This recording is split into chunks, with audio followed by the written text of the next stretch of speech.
And here's the graph of it. This is where we are. 500's there, 470 is here. Critical value is here. Out here is the rejection region. We're not in the rejection region. We're in the acceptance region. We're going to fail to reject our hypothesis.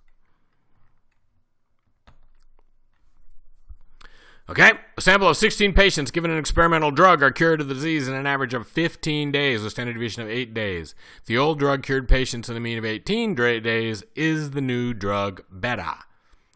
Okay, so our known value is 18. That's what we had before. And again, we're going to state the hypothesis that the new drug and the old drug are the same. So our null hypothesis is that mu equals 18. The new drug is 18, just like the old drug was. Our alternative that we're hoping for is that the new drug is actually faster, getting you better than the old drug. We stick our numbers in here. We take 18, we take 15, we take 8, and we take 16. Now we should do this a lot more than 16 patients. Okay? Statistically speaking, 16 is way too small, but medical studies always seem to have 5 people in them, and they're just not really valid. Okay? We do the math, we get a test statistic of 1.5, and we're going to find out at 1.5 is that the new drug isn't any better. When it might actually be, but we can't tell that because we didn't take a large enough sample. If we take in a bigger sample, it might work. Critical value, we already calculated that before. It's the same critical value as in the last problem. It's 1.753 because we have 8 degrees of freedom. Or we have, wait a second, we have 15 degrees of freedom. 15 degrees of freedom, right? It's the same problem back before. We have 15 degrees of freedom because we have 16 patients. 16 patients gives us 15 degrees of freedom. Test statistic is smaller than the critical value. Test statistic is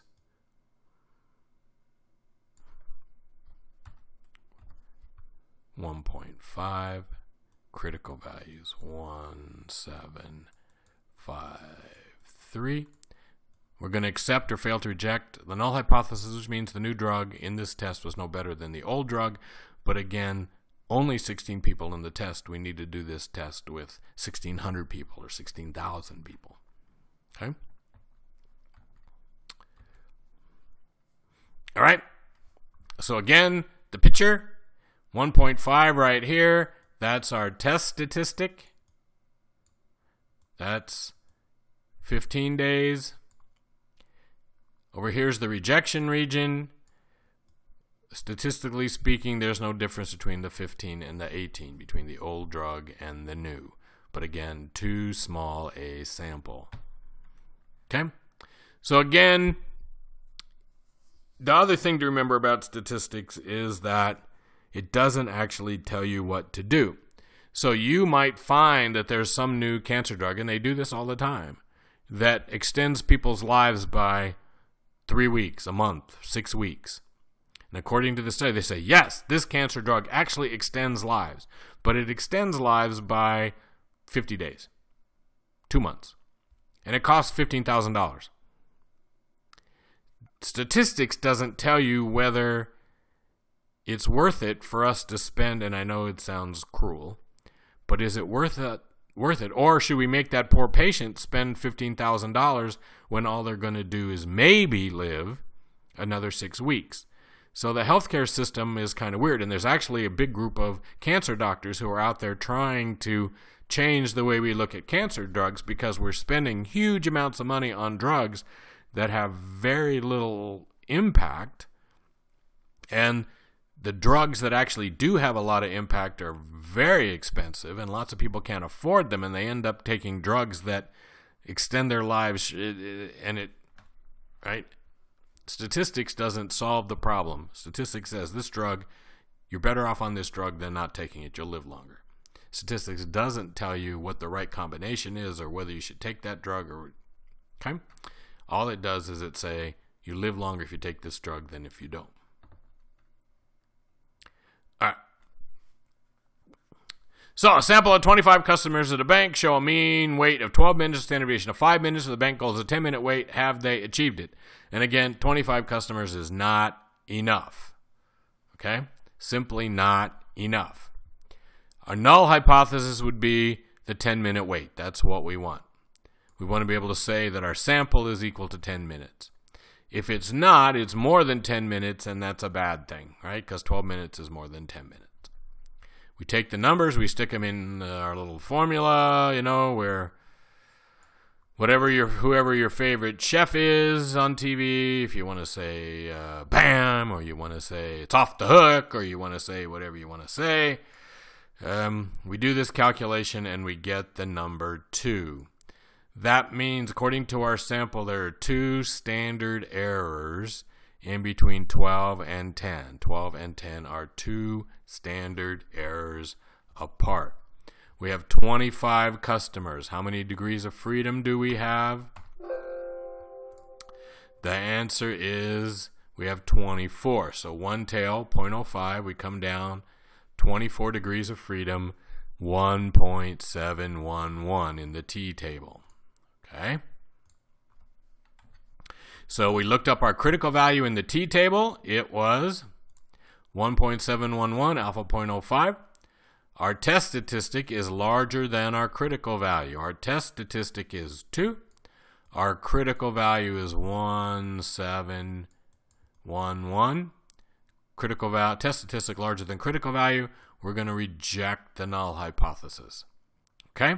Now, what happens, though, if we do this? This is another thing we need to learn about statistics. What happens if we do this same thing at alpha equals 0.01?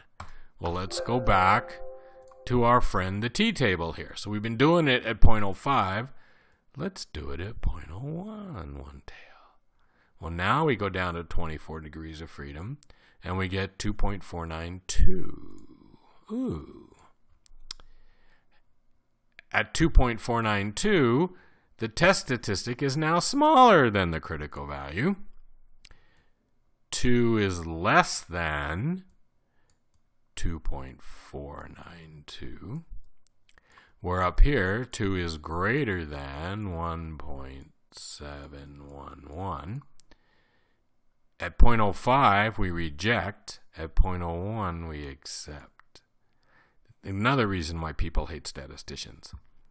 Because in this case, one statistician can say, we reject H0, and the 10 minutes is achieved. And another statistician can say, hey,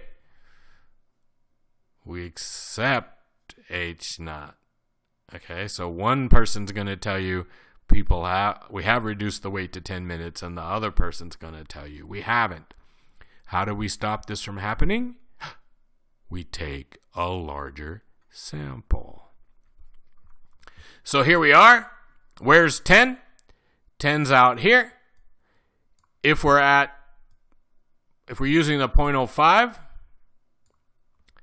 1.711 is there, 2.0 is there, we're in rejection. Okay?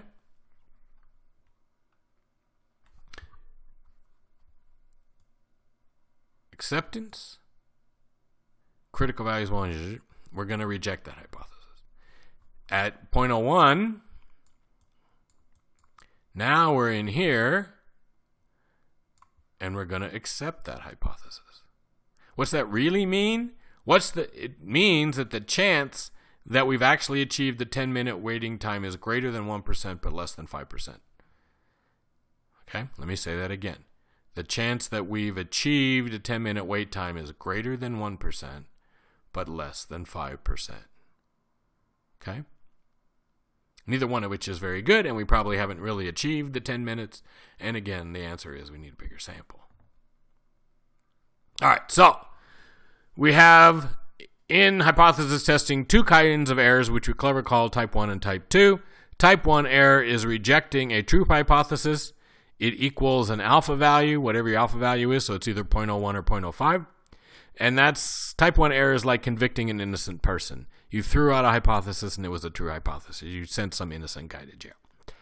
A type 2 error is called accepting a false hypothesis, it's not actually equal to 1 minus alpha. There's a whole formula I have to do to calculate it, and we're not going to do that. Type 2 error is letting a guilty person go free. You're accepting something when it's not a true hypothesis. Okay? So people say, I committed a type 1 error. That's rejecting something that's true. Or I committed a type 2 error, which is accepting something that's false. All right, so